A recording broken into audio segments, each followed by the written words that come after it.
Գյուրջան Կասկադ 60 ամիս փուլային վճարում բազմաթիվ առավելություններ։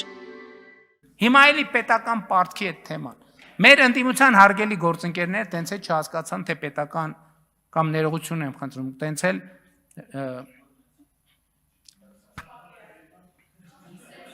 Մի խանգարեք։ Լավ, տենց է ճիշտ չհասկացան,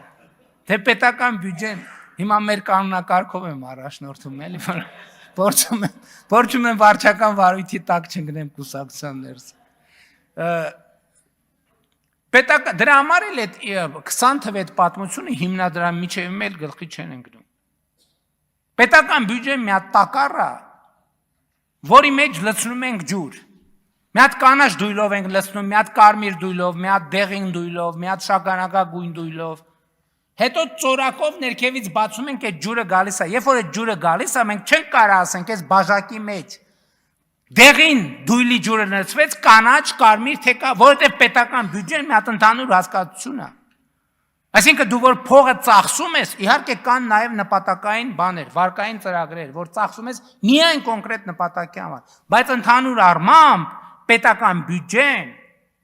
կամ որ դու նպատակի համար, ասենք, մի նպատակի համար ուղղում ես, դա քո նպատակն է, ուրիշի նպատակը չի։ Դա նշանակում է, երբ որ դու վարկային ծրագիր ուղղեցիր, այդ կոնկրետ նպատակի համար, այդ տակառի մեջ ուրիշ ջուր հայտնվեց, որ դու կարող ես օգտագործել այլ նպատակի համար, որովհետև այդ ջուրը ի սկզբանե ինչ նպատակի համար նախատեսվել էր, դրա համար դու ուրիշ տեղի ջուր ես բերել եւ այդ ջրով ես ջրել։ Ի՞նչն է անհասկանալի։ Հիմա պետական պարտքի այս բանը, այս պատմությունը։ Ընդ որում, այո, մենք չենք ուզում այդ թեմայի մասին խոսենք, որովհետև չենք ուզում, հիմա ինչ ենք ուզում խոսել, որովհետև հիմա խաղաղություն է հաստատված, կարող ենք խոսել։ Պետական պարտքի ամբողջ ավելացումը կամ չեն տեսել իրանք բյուջեով։ 2018-ից մինչև 2025 թիվը ներառյալ 4.4 միլիարդ դոլարի կապիտալ ծախսա միայն պաշտպանության ոլորտում, 25-ը ճիշտ ասի, թե 24-ում։ Լավ, վերջ ինչ-որ մի ժամանակահատվածում չեն տեսել այդ թիվը, ոնց կարային չտեսնեին։ Հաջորդը, այս մի ուղղությունն է, հաջորդ ուղղությունը ինչ-որ պարտքը ավելացա, կապված է Ղարաբաղի փախստականների և Ղարաբաղի հետ կապված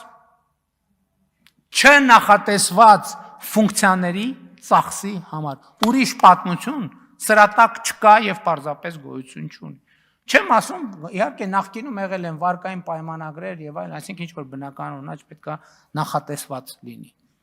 Բայց ընդհանուր առմամբ գնահատելով կառավարության նախորդող շրջանի աշխատանքը, ես ուզում եմ ասել, հարգելի գործընկերների միջալոց ուզում եմ ասեմ, որ երբ որ կառավարություն ասում եմ, նկատի ունեմ իհարկե ներառյալ քաղաքական մեծամասնության, խորհրդարանական մեծամասնությունը, որովհետև պարզ է, որ առանց խորհրդարանական աջակցության կառավարությունը չի կարող աշխատել։ Քաղաքական մեծամասնության աշխատանքը, ես ուզում եմ ասել, որ ես լավ եմ գնահատում մեր աշխատանքը։ Բայց ամենակարևորը տնտեսական ցուցանիշները չեն։ Ամենակարևորն է նա, որ մենք Հայաստանը դուրս ենք բերել թակարդից։ Հայաստանը դուրս ենք բերել աշխարհաքաղաքական թակարդից։ Այս բոլոր տնտեսական ցուցանիշները իրանք իհարկե կարևոր են, բայց ամենակարևորը չեն։ Ամենակարևորն է նա, որ մենք Հայաստանը դուրս ենք բերել թակարդից։ Մենք Հայաստանը դուրս ենք բերել փակողուց։ Մենք Հայաստանը դուրս ենք բերել միտեղ, որտեղ բոլոր ուղղություններով Հայաստանի առաջ բացվել է հեռանկար։ Եվ Հայաստանի ժողովուրդը իր ինքնիշխան կամքով կարա որոշի, թե ինքը որ ուղղությամբ, ինչ զարգացման, ինչ տեսլական է որդեգրում։ Հիմա նաև տեղի ունեցավ վերջին կարևոր իրադարձությունը, որ ընդդիմություն եկել նոր թեմա ենք տեղ, հրապարակեք բանակցային փաթեթը, հրապարակվեց բանակցային փաթեթը։ Հիմա էլի նույն նարատիվները, որոնք վաղուց հնացած են։ Ես ձեզ մի բանաձև եմ ասում, ինչ կասեն ընդդիմության բարձրացրած բոլոր հարցերի պատասխանը։ Երբ որ իրանք խոսում են բանակցային գործընթացի մասին, սենց պտիլներ, հարգելիներս հարց տանք, իրանք քանի տարի, 30 և ավելի տարի իշխանություն են եղել։ Մի կտորով էլ, ասենք ինչ-որ 10 կամ չգիտեմ, 100 անգամ ասել եմ, բա որ տենց շանսեր կար, բա ինչի՞ չեք լուծել։ Եկեք անդրադառնանք այս հարցին։ Այսինքն եղել է լուծման, ինչպես իրենք են ասում, հայամետ լուծման շանս ա եղել, դուք չեք արել։ Բան չեք մեզ դավաճան ասում, ուրեմն դուք եք, ձեզանից մեզ դավաճան չկա։ Տարբերակ A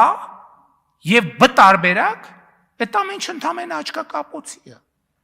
Ընդամենը աչքակապոցի է։